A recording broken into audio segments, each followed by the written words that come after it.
All right, we are back. And is there a better time to be back, guys? Because we got the Stanley Cup starting up this Saturday, right around the corner here between the Edmonton Oilers and the Florida Panthers. It's going to be some show. And we got a special guest that's going to be with us, Sarina Taylor, our girl, the queen of the pucks from the podcast show Cats and Bolts. She'll be coming on in just a minute. And my main man, co-host, Teddy Brooks, CEO of Sports Profits. What's up, Teddy?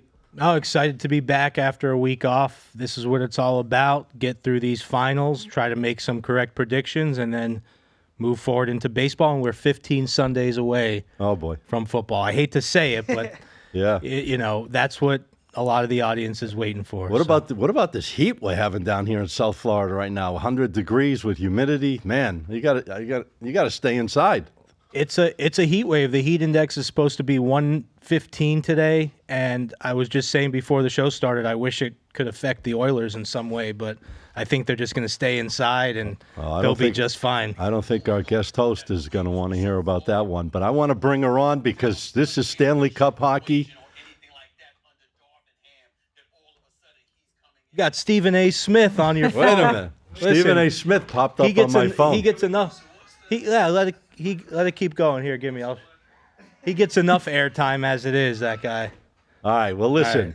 As I said, we got the queen of the pucks. Nobody knows hockey inside and out, and I'm sure she is as jacked up as any of us are because Edmonton Oilers are facing the Florida Panthers.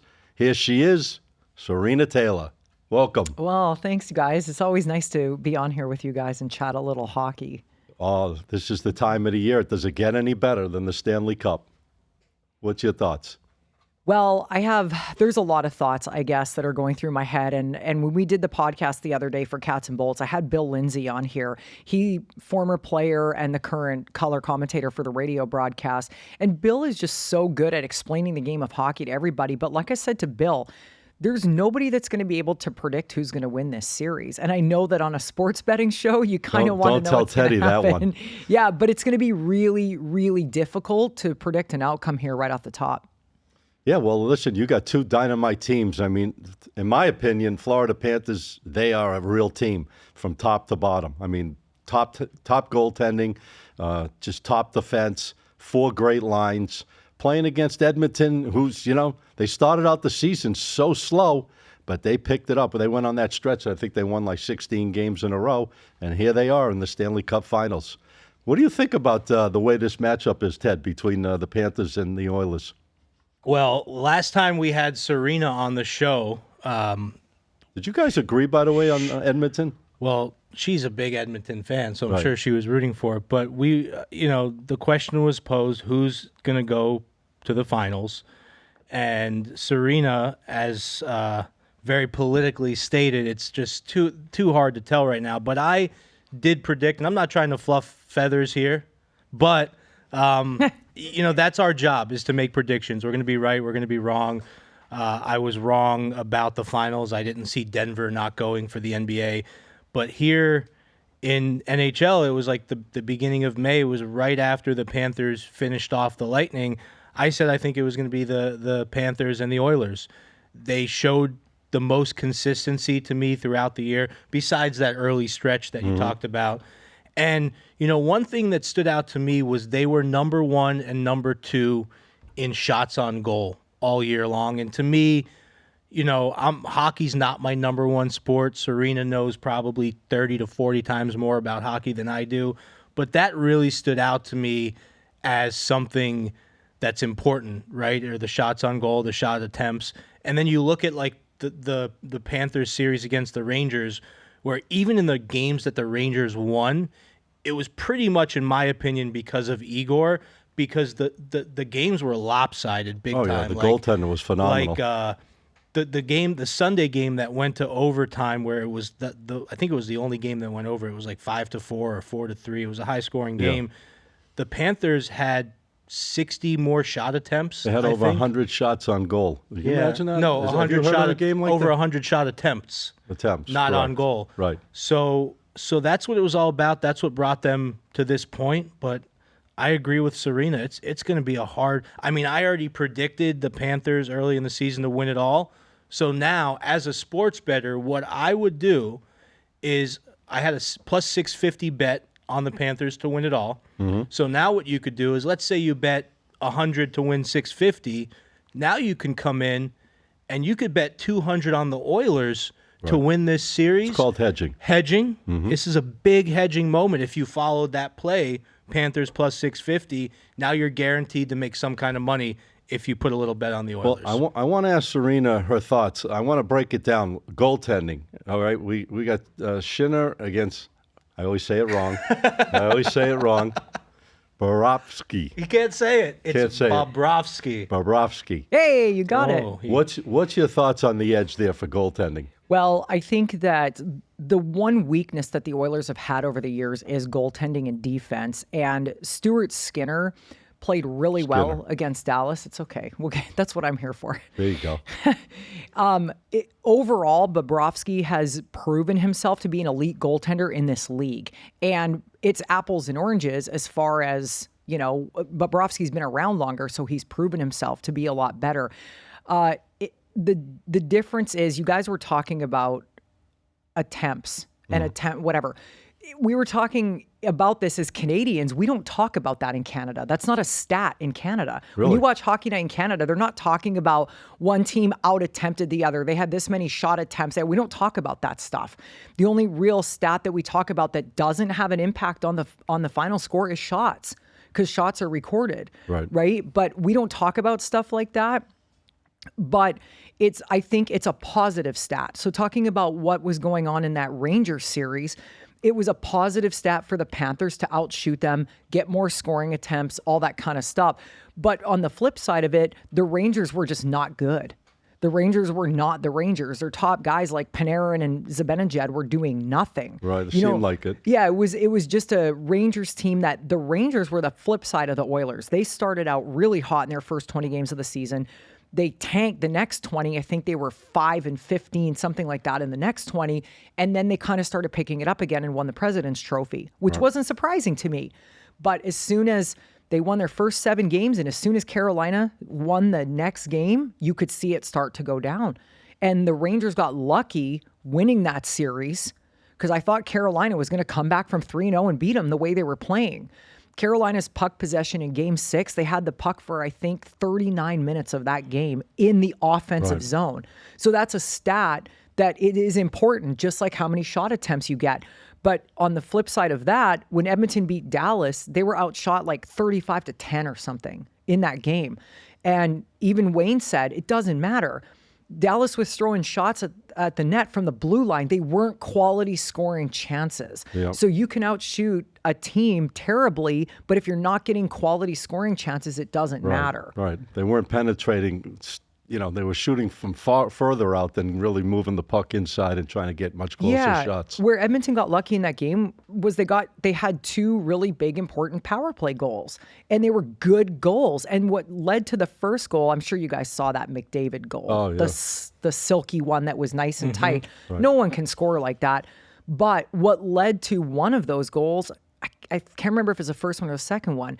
Tanev, who's a defenseman for Dallas, had the puck in the corner, and McDavid went up behind him, picked his pocket, turned around. The puck ended up going outside. They had to bring it back in, but those are the plays that lead to those kind of goals. Right. And so even if you're getting outshot 3.5-1, you win hockey games by that. They scored 2 goals on the first 3 shots, right? Yeah, because they were power plays. Right, yeah, exactly. I mean, Dallas was dominating that game. At one point, I think they had 30 shots on goal to 8. If I'm not mistaken. Yeah, it was like 35-10, I think, was the overall shots. It was crazy. But, like you say, at the bottom line, at the end, it is what it is. And Edmonton got the job done, and they moved on. So, Sarina, I remember on the last show we had you on in the beginning of May, you said that the West was a much harder road, that you thought was a harder road to the finals than the East. Ooh, I don't know. So you basically, correct me if I'm wrong, but you think that the Panthers rode through Tampa, Boston, and New York. You think all those teams underperformed in the playoffs? Is that what you would say? Or would you say, I know you thought New York did for sure, and then who the Oilers had to face, they had to face Vancouver, they had to face Dallas. Would you say that road being harder is a benefit to a team? Like, it's kind of like in the NBA. the Boston Celtics had an easy road to the finals. They played a bunch of injured teams and cruised to the finals. So what do you think about that road, like being easy versus being hard, and how that affects you in the actual final series? What a great question. I honestly don't know. It depends. You build character by beating teams that are tough to beat. But if you look at the Panthers, they built that character last year, getting themselves to the Stanley Cup Finals.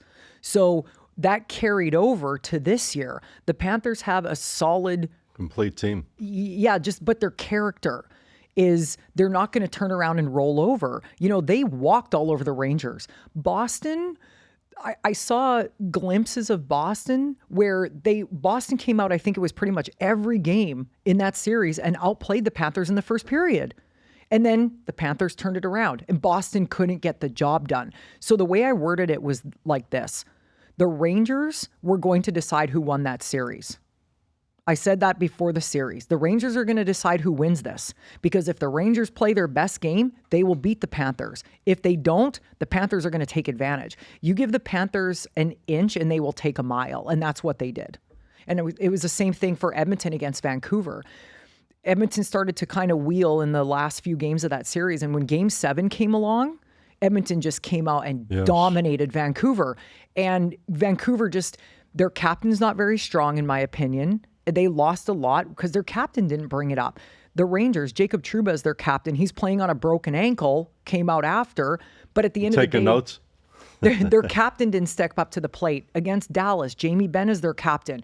He didn't step up to the plate in that game. Connor McDavid came out and stepped up as the captain, just like Barkov has been doing for the Panthers. Oh, Barkov's been playing phenomenal. Phenomenal. He's incredible. The physicality of the the Rangers are a team that's known to play off the rush and get to the goal fast and score, and the Panthers are known to be a very physical defensive team. And you saw that. First, it was like 3 different teams each period. First period, the Panthers really kind of struggled in a lot of the games first period, but by the time the third period got there, almost every game the Panthers dominated. So I would assume it's the physicality that they play with. But I have another question for you. This playoffs, everything, not just the Panthers and the Oilers, but the road teams were winning more than the home teams. So obviously, like we do a lot, our football is our main thing, and home field advantage is huge in football. Tell me a little bit about home ice advantage in hockey. Is it as big as other sports, or what do you think about that? I'm not sure if it would compare to something like football, because you have a 7-game series versus a 1-game playoff, right? But like I said to Billy the other day on our podcast, I think for the Oilers, they had to play every other day for like the last month straight, because they went 7 games against Vancouver. They never got a break. They played every other day, one series right into the next, that's the way it goes. But what's going on in Edmonton right now is like mass chaos. I mean, these people probably haven't slept in 3 days. Yeah, you see them out there. Yeah, they're diehards. Going nuts. So I think for the Oilers to get out of that environment, they need that mental break to start the playoffs in Florida. You win 1 game on the road, you automatically win back home ice advantage, right? So I think it's going to be good for the Oilers to separate themselves from the chaos. The players here don't deal with that chaos. They go to the rink and they go home. And there's fans, but it's not the same. You know, the whole city's going bonkers and still going nuts up there. So separating that, home ice advantage is important, obviously, but only when it comes to Game 7. Gotcha. Let me ask you a question. Don't you think the experience, though, of the Panthers being there last year, going through the whole phase of it, against Las Vegas, the Vegas Knights, and going through this whole process and now coming right back the following year has got to be a big edge for them, because they kind of know what to look for at this point in time, where Edmonton has not been there. And the Panthers, like I said, they play as a team from top to bottom. I think it's got to be a huge edge for them, and they've been kind of cruising through a lot easier than Edmonton. Like you said, the longer these series go, the more physical it takes a lot out of you. Don't you think that's a huge edge for the Panthers going into this series? From the experience standpoint? It definitely makes a difference when a team has been in the Stanley Cup Finals before. Right. There's no doubt in my mind. I'm a firm believer that some franchises are playoff teams and some aren't. Edmonton's a playoff team. Vancouver is not. Mm-hmm. Period. Vancouver's never won a Stanley Cup. They're not a playoff team. You see Rick Tocchet got Coach of the Year, too? Absolutely deserves it. Yeah, absolutely deserves it. He's phenomenal. He's unreal. But yes, it makes a big difference because guys have been there. They know what it takes. They know the grind. In 1980, so Edmonton won 5 of 7 Stanley Cups in the 80s and 1990. They won 4 to 5. Great one. Right. Wayne won 4 out of those 5. In 1983, the New York Islanders won their 4th Stanley Cup in a row, beating Edmonton in the finals. And Wayne Gretzky said he walked past that locker room, looked in there and said, those guys are worn. That's how you win a Stanley Cup. We still have, it feels like our team still has something left in the tank. And that was a big learning experience for them. 84, Edmonton came up against the Islanders again. The Islanders had one of the strongest teams I've ever seen. Yep. And Edmonton won that series because they knew what it took to beat that team because they played them the year before. And then Edmonton went on to roll. Well, that's my thinking. With the experience, you've been through it a little bit. Now you're a close-knit unit. The Panthers were they were banged up going. Remember last year, they had a lot of key injuries going into the Stanley Cup against Vegas. Now they're as healthy, I hear from people I'm speaking to, healthier than ever.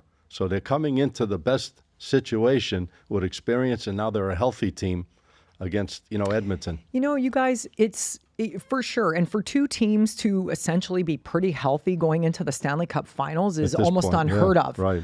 But that seems to be what's happening right now. But hockey's not the way it used to be 40 years ago. You used to know who was going to be in the Stanley Cup and who was probably going to win it. Now you have a team that won the Stanley Cup last year that got knocked out in the first round this year. And that happens all the time. And it's not the same way it used to be. You have teams like Tampa that are kind of strong, but their window of winning is kind of coming to a close now. And they're going to have to probably start rebuilding and whatever. Panthers' window is open. The Oilers' window is open. And there's just a lot of different teams. Like when I was on here last time, more competitive. My prediction was Colorado to be in the final. Right. And deep down inside, though, I knew my Oilers could do it. But I don't like to bet. I'm just too superstitious. But Edmonton had the team. But what I saw in the first round from the Oilers concerned me. There were some things that were a little shaky. And I'm like, what the hell? Like, this is not, they dominated the whole league in the last 2 months of the regular season. Yeah. But I was crapping myself in that first round. I'm like, and heading into Vancouver, I'm like, we got to get this together. Whereas the Panthers, up until the last day, thought they were going to play the Leafs. Right. So all of a sudden, things switched. They got to figure it out for Tampa, and they figured it out. And that comes from your coach. But at this point, it's all about the players.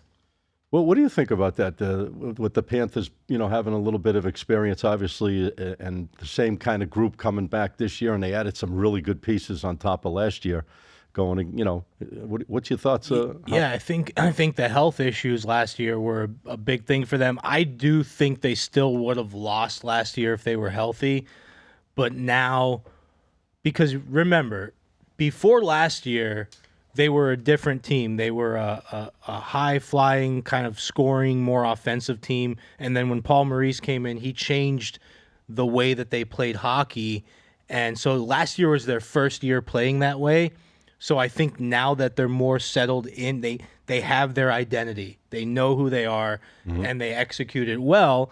And they're very deep. It seems like, and correct me if I'm wrong, but it seems like against the Rangers, it was more of the second, third, fourth line doing a lot more stuff than the first line in a lot. Like I believe Bennett had a tie-breaking goal. Lundell had a late goal in one of the games to give them the lead. Verhaeghe, well, yeah, Mr. Clutch. Verhaeghe, different story. He's one of their top scorers, but I'm talking about these deeper guys that were getting it done. So I think if they keep that going, I mean, listen, I'm not going to, just because I'm hedging and maybe putting a little bit on the Oilers, that's just a business decision. I still believe the Panthers win it, but as sports betting as a business, if you have a bet of 100 to win 650 on one team, and you can come in and bet, what are the Oilers right now, like plus 130, 140? I think the Panthers were 135 or something so the to Oilers win are the probably series. plus 120. It's not a big number. No, it's not a big number. I thought it'd be a little higher. But to if be you honest. lay, if you lay 200 to win 240 on the Oilers, you're either going to win 600 from the Panthers winning and losing that 200, so you're going to make 400, or you're going to lose 100 and make 200, so you're going to make 100. So you're guaranteeing yourself money. Go for it. Got to hedge. Go Got to for hedge it, it. right? Well, got to go for six we were to just 1. talking about some of the players, like some of the second, third, fourth line guys. Both teams have that ability right now. And what's happening is because guys like Lundell and Rodriguez are playing really well for the Panthers, both coaches have the ability to move guys up and down the line, up and down the different lines. Adam Henrique was injured for the majority of the first couple of rounds for Edmonton, and that was a big loss for them. And as soon as he came back in, you can start him on the second line, you can start him on the fourth line. Both teams have the ability to move their guys around other than really tinkering with your top line. So that's where it also comes into play, where every game is going to have its own identity depending on how it goes. Let me ask you, what's the key element for Edmonton beating Florida in this series, you think, from your opinion? Edmonton is going to, if Edmonton wants to beat Florida, they're going to have to not bite on the chippy crap around the net, the sticks, and the Panthers play like that and the Oilers don't. And the Edmonton-Dallas series, there was like one scrum in front of the net in the whole series. The Panthers are dirty and they're cheap. And if Edmonton can... Hey. Well, no, it's true. Like, no, I'm not cutting. It's just the way they play. They're like everyone hates them. They're not paying the refs off, though. No, well, but, back in the 70s, like Philadelphia was the Broad Street Bullies, and that was real tough hockey. Real hockey. This is stick-to-the-face kind of crap, right? But if Edmonton doesn't take the bait, they'll be okay. Secondly, they have to, if Florida can find a way to stop McDavid, which a lot of teams can, they put 2 guys on McDavid all the time. You can't stop him forever, but if they can stop McDavid from going for the net, it's got to open somebody up, that's right? where it's going to be tough. On the flip side of things, what about penalties? Isn't penalties going to be the key, keeping these guys on the ice? Because totally. You start giving penalty opportunities to both of these teams, that's trouble. Edmonton, and I'm not just biased, but I feel the Oilers definitely have a stronger penalty kill just because if they lose one setup, they can turn around and set it up on another way. The Panthers have a strong penalty kill, but the biggest stat in this series is this. The power play is strong. The penalty kill, Edmonton's 28 for 28 on the penalty kill, and the Panthers are 31 for 33. Wow. It's going to change after this series. There's going to be no question because what I'll say is this. I hope the refs let them play. Yeah. There's been so much ticky-tack crap that gets called in the playoffs, especially in the first 2 rounds. The Edmonton and Dallas series was not really like that. The Dallas... Vancouver and Edmonton wasn't really like that, but some of the series I've just seen a lot of crap. Some terrible calls and the goaltender interference nonsense, and it's just horrible. So hopefully the refs let them play and sort it out. I agree. I think that's going to be the key to the whole series. I think whatever edge one of these teams can get on the other one, I think that's going to be the deciding factor. And if it's about the penalties, that one team has more opportunities and they convert on these penalties, that could be the deciding factor who wins this, the whole series. My opinion. What else there, Big Ted? That's it. I'm in agreement on everything with you guys, and I think we appreciate you coming, Sarina. I know you have an appointment coming up soon. So you're leaving us? I'm out of here. No, I got a couple of minutes if you need. Let me ask you: are you going to any of these games? I was going to ask. Stanley That's Cup? a good question. I'm actually waiting for my media accreditation. Oh, yeah. Unfortunately, can you put my name on? I filed late. The cutoff was apparently May 30th, and I thought it was until after both teams were decided. Okay, but it's not. So it's still under review, even though the game is one day away. But we'll see. If I get media accreditation, I'll be going. One of my friends is a season ticket holder, and he texted me yesterday and said, if this goes to 7 games, that ticket has your name on it. Because I can't imagine anybody going to this game with He's given up a lot of money for that, so... that I'll tell you what. That's a good person right there. That's a good person to say, you are the one person that I can't imagine not being at this game if that's what it comes down to. And, he's just... But I don't know. We'll see. We'll see if I'm going to. Before you go, I got to ask you. I know you're not a predictor. How many games this series goes, and who do you think's winning? Obviously, we know who you think's winning, but how many games do you think this series is? It going short or is it going long? Well, I have this bizarre suspicion that it will not go 7 games. Okay. I don't know what it is. I'm in agreement. I don't know what it is.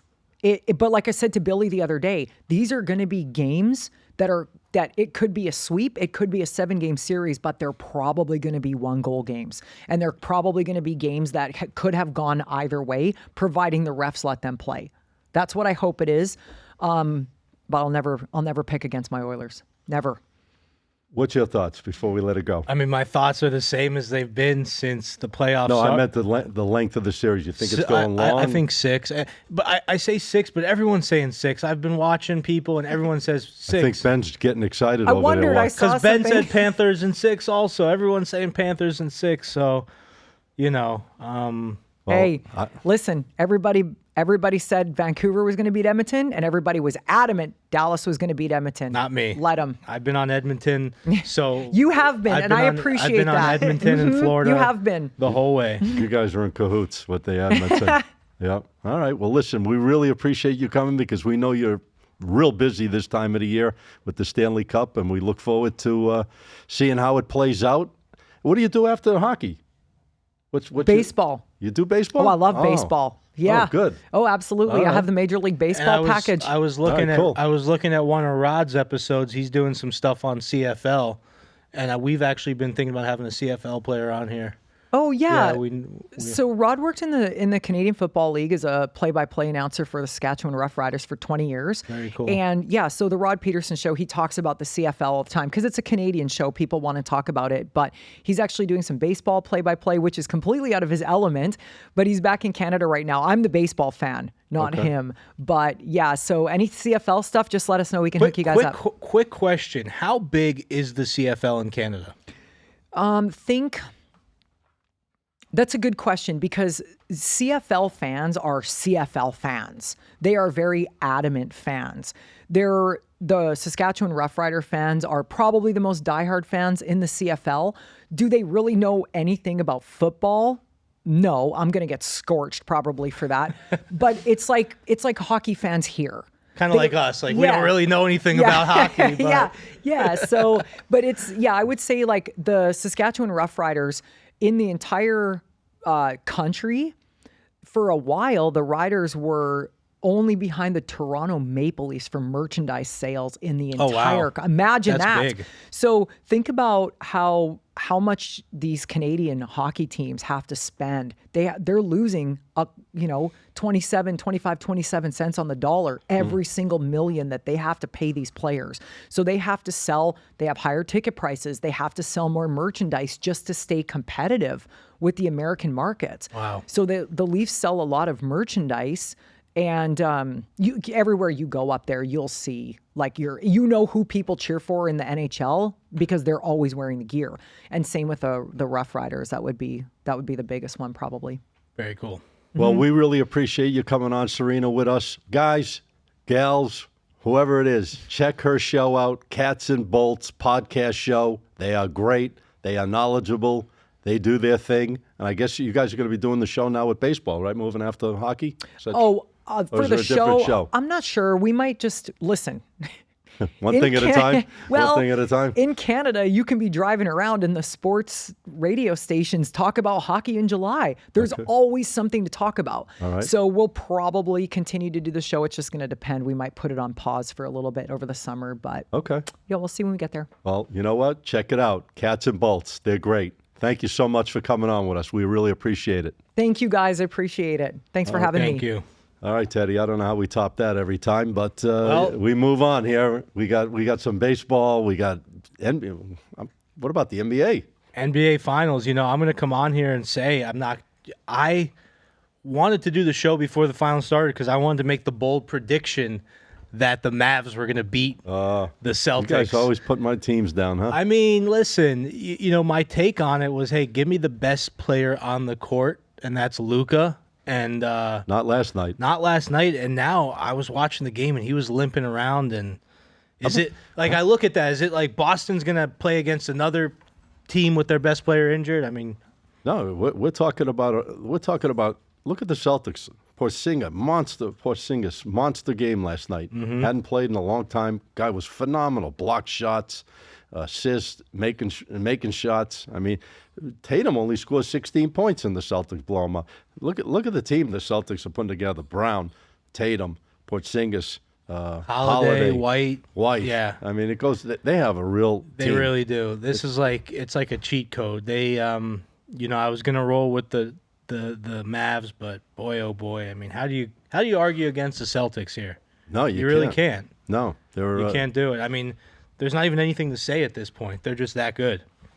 Well, I think it's going to have to be some big adjustments in Game 2, or this series might be a short series. To be honest, I think this series might not even go. It might go 5 games at this point. I can't disagree with you. I mean, to see a blowout like that in the NBA Finals, it kind of goes back to what we were saying. Like in hockey, you're not going to see that. You're going to see a tight series. You're going to see tight games. Boston just they're getting it done. There's not really anything to say. Kyrie was so off last night. They were ragging off. him, the crowd. I don't know if that got to him or what the case. He's trying to keep himself cool, calm, and collective, but he didn't look cool, calm, and collective on the court last night. Made a lot of mistakes. They defensed him unbelievably. I mean, they really did a hell of a job on Kyrie. And if you could shut Kyrie down, now you got to put all the pressure on Luka.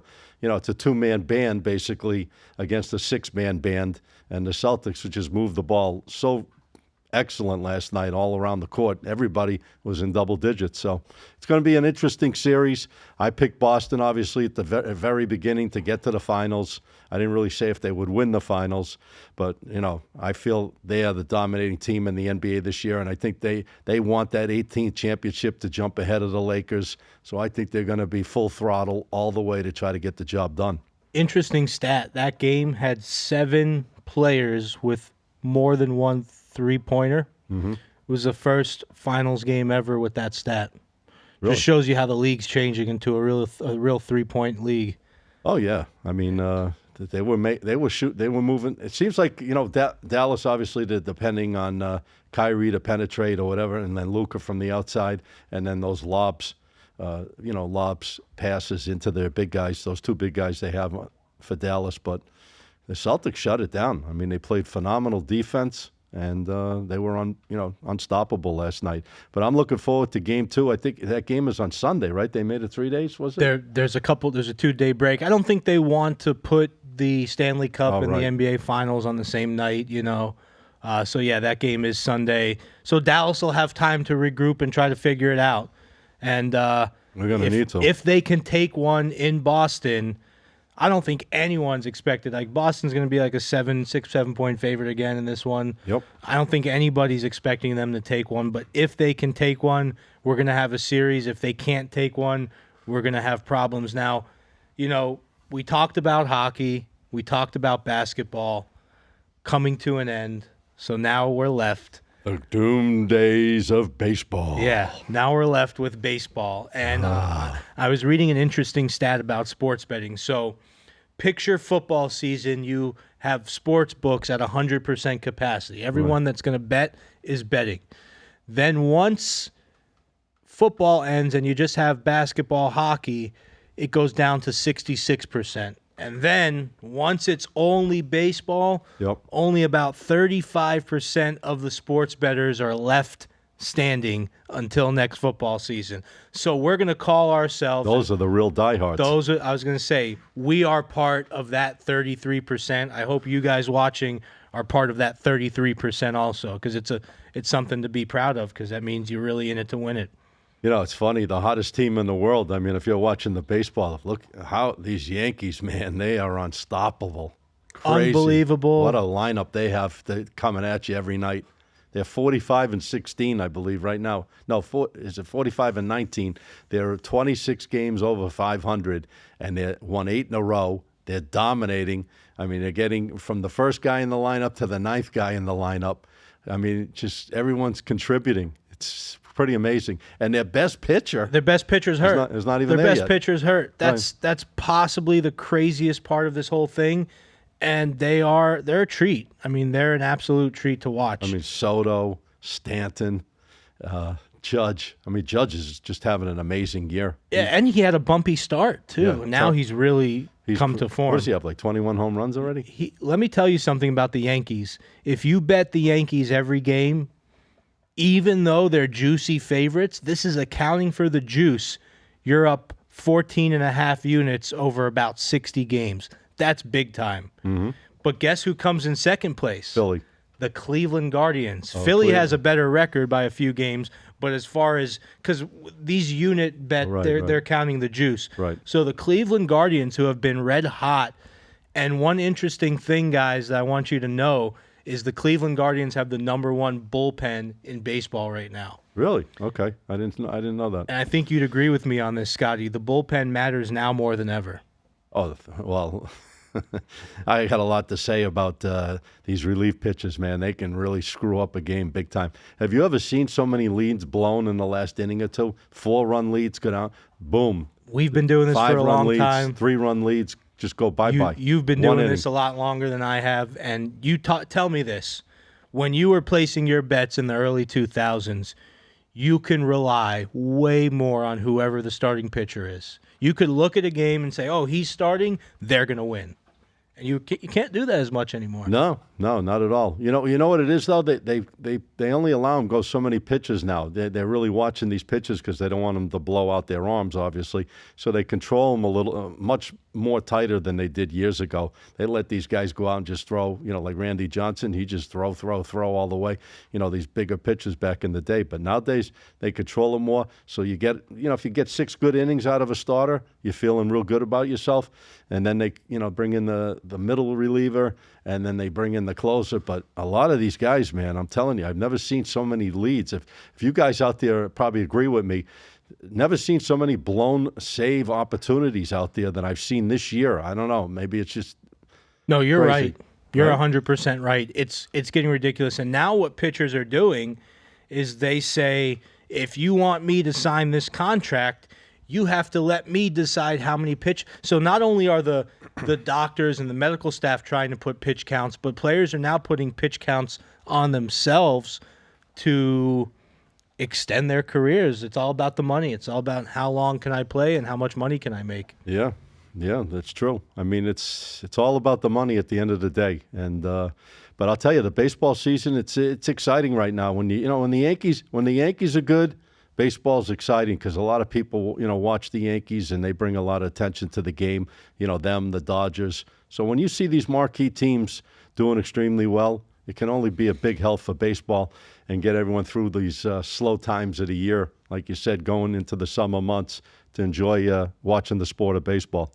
Well, I had to ask you something. I don't know if you read that thing about the guy that got suspended, lifetime ban in baseball the other day for betting. Lifetime ban. Unbelievable. The first time since Pete Rose. That's the second lifetime ban this year. You had Jonte Porter earlier in the season. That was NBA, right. NBA, someone in his camp, someone involved in that actually got indicted for some bookmaking charges. Now you have a baseball player who I believe, correct me if I'm wrong, he was like hurt.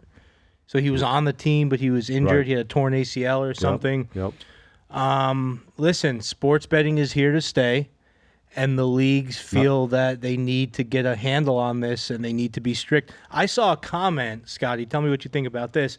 A comment saying something along the lines of, hey, these players are doing this, this, and this, and they're getting a 10-game suspension, and they're betting on the game, and they're getting a lifetime suspension. But being in our business, I think it's necessary. I really do. Do you think it's overkill, or do you think it's necessary? As far as lifetime ban? Yeah. Yeah, I mean, you got to get rid of the bad apples because if you don't and you leave it too loosey goosey, it could spread like a virus all over the place. So you got to make the example, and cut the cord right away. So get rid of anyone else that's thinking about maybe going in that direction. So I think what they're doing is smart.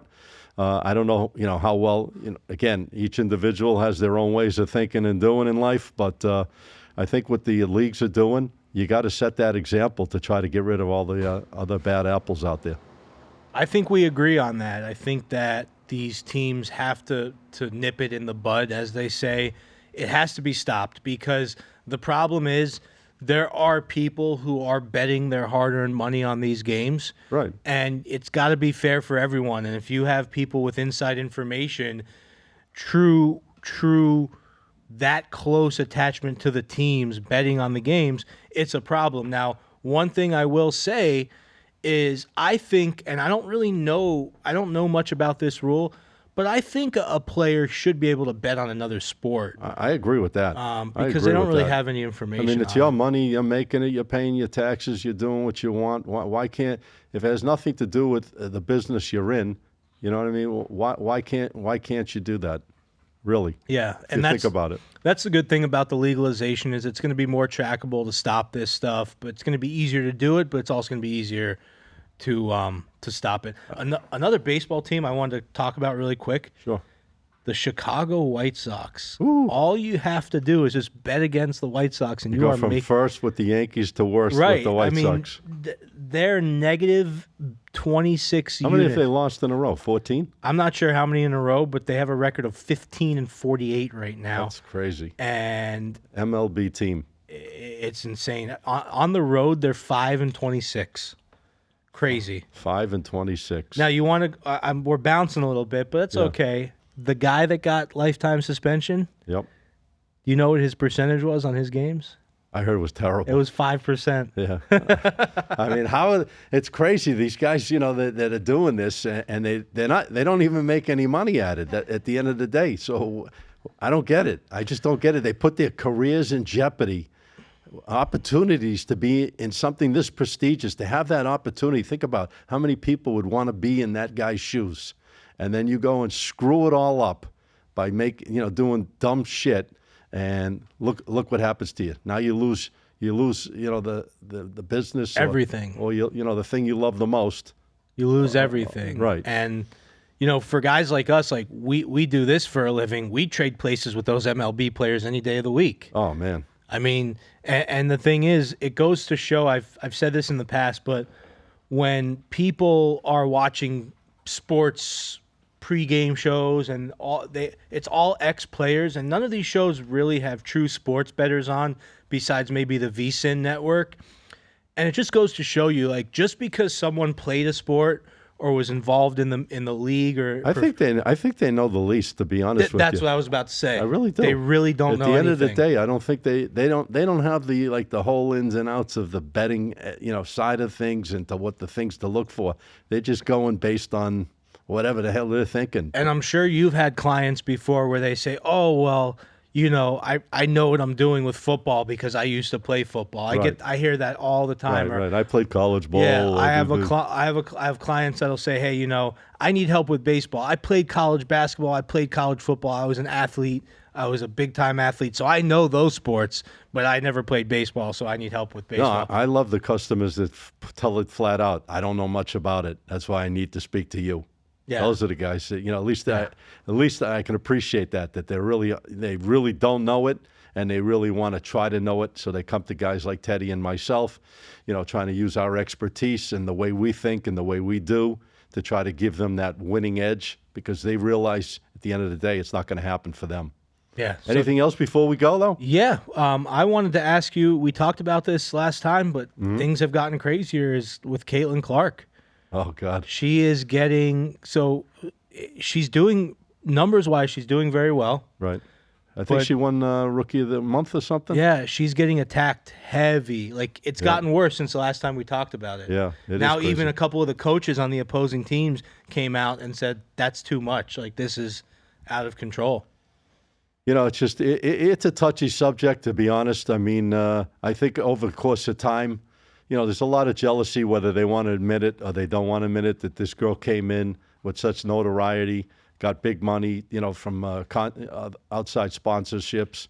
And, listen, she's trying to do her thing. I mean, at the end of the day, I mean, if you got to be jealous and you want to try to, do things crazy, I just don't get it. I mean, it's a game. You guys go out and play. Yeah, it can get a little physical, but it doesn't have to be intentionally physical to try to, do things like someone like her.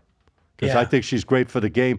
And you know what? If she's great for the game, it's only going to help the rest of you young ladies out there in the WNBA, because she's going to raise the bar, and you're going to be part of that raise. So, your contracts, you could make more money. So I would tag along with her, not going against her. Yeah, and the one thing, like, if it's your son or daughter and they're getting bullied in school, what are you going to tell them? Hit back, right? So, while I do think I think her team though needs to kind of be around her more. I agree. That episode that happened, I didn't like it because they kind of just didn't do much. Right. They should have went right in their face and said, "Hey, stop this shit right now." It needs somebody needs to punch back, whether it's her team, whatever the case is. Someone definitely needs to punch back, and I think it'll work itself out. But she got them private jets too. They didn't have chartered flights, yeah. So they were riding with the rest of us. Think about it, guys. This league was really, it is what it is. League. It's been kind of hanging on by a thread for a long time. The NBA's been, keeping it moving and grooving. But when you have someone like this, and now that you're starting to get viewership, things like that you didn't have before. Now you could be noticed. Your name goes up. You're going to get more endorsements if you become one of these big superstars in the league. What's wrong with it? I don't understand. Work together, because this girl is all she's going to do, as I said earlier, is going to help increase the potential of salaries going higher and more opportunities for the league. I agree 100%. All right. What else, man? Before we hit the road. Before we hit the road, so I gave we need to hear your prediction on the NHL. I like the Panthers. I don't think it's going to be a long series. I think the experience is going to be in their You wanted favor. to wait till Sarina left to say this. Hey, listen, she's got those guns, man. I don't want to mess with her. So I figured let her. Is she gone, Ben? She's out the door. Wait, she's knocking. Oh no, please, no. Okay, no, I'm just. I like the Panthers. I think the experience is going to help them. The goaltending, I think, is the edge for the Panthers. I think, like I said earlier, I think the penalties is going to be a key factor in this game. You don't want to give Edmonton a lot of extra opportunities with a man advantage, because their power play is like, wow, lights out. I mean, the Panthers have a dynamite power play too, and they can really put a lot of pressure on. But I think the key to the game is the Panthers' goaltending is going to be key. And I think those four lines, and I think the experience, and I just think it's Barkov's year. This is Sasha Barkov's year to get himself a championship. And I think they're going to do whatever it takes. All these players are going to be surrounding around that and going for it big time. So I like the Panthers in a short series. I think it's going no more than I'd be shocked if it went 6. I'm picking them in 5. Bold. Are you going to any games? I'm trying to go Saturday right now. I know you ran in. Crazy. I know you ran into my right-hand man, Billy the Beard. I did. At the last game, he sent me a picture right away. Yeah. I said, you know what? I got a picture with Scotty and Billy. If you guys watch our channel, you know who Billy the Beard is. Yep. And I looked at it. I said, this has to be framed in the office. I got to cut this out and put it in a nice frame. Yeah, it was good seeing him. I hadn't seen him in the a while. office. Yeah, I hadn't seen him. I told him to give a shout out to you when I saw him. We'll give him a shout out. Guys, listen, we're going to have a lot of excitement down here in South Florida. You got the first 2 games. I believe it's Saturday and Monday, right? Is that Saturday and Monday? Game 1, Game 2 of the Stanley Cup. Then they got a 3-day hiatus because of the travel. That's what they did, an extra day off. They go back to Edmonton for games 3 and 4. But I think it's going to be, I'll tell you, I think this place is going to be electrifying. That crowd is going to be nuts. And I'm looking forward to the Stanley Cup. And I am trying to go to game number 1. I'm seeing ticket prices like they were way up, and then they started coming down a little bit. But I'm seeing like lower level seats anywhere around $800 to $1,000. That's really not bad. No. For the finals, that's not bad. I got my little guy hounding me. We going, Dad? We going, Dad? We going, Dad? So I might have to break in for a couple of $1,000 to go to the first game. Got to pull that. Give a little support. Got to pull that piggy bank out of the closet, and you never know. It could be literally a once in a lifetime thing. Playoffs are they're always going to make playoffs teams, but the Stanley Cup Finals, well, they made it last year, so I guess it's not once in a lifetime. But you never know when they're going to be back. I think the Panthers have a great road ahead. I think they'll be back. What about Kupcha? What's his name? The golfer. Is he going to be there? Oh, Brooks Koepka? Brooks Koepka. I think so. He's a huge fan. There were video of him at the last year. No, this year he was at the game that they won it against the final game against New York. Yeah, he was at that game. I'm sure. So the PGA Championship, which is a big event, especially for him, he obsesses over the majors, is next week. So I would imagine if he's going to be there, I can tell you it's definitely not going to be next weekend. Right. So if he's going to be there, it's probably going to be either this weekend coming up like Saturday, Yeah. game 1, Florida, you gotta or be game here. 7. He's not going to be able to probably go to. So it would be 1, 2, 5. He's not going to be able to go to game 5. I could tell you that right now. All right. Great show, Teddy. I really appreciate you being here with me today. We're rocking and rolling here. We're going to keep you guys busy all through the summer, just giving you what's going on our minds, going on in the sports world and everything else, bringing on some guests.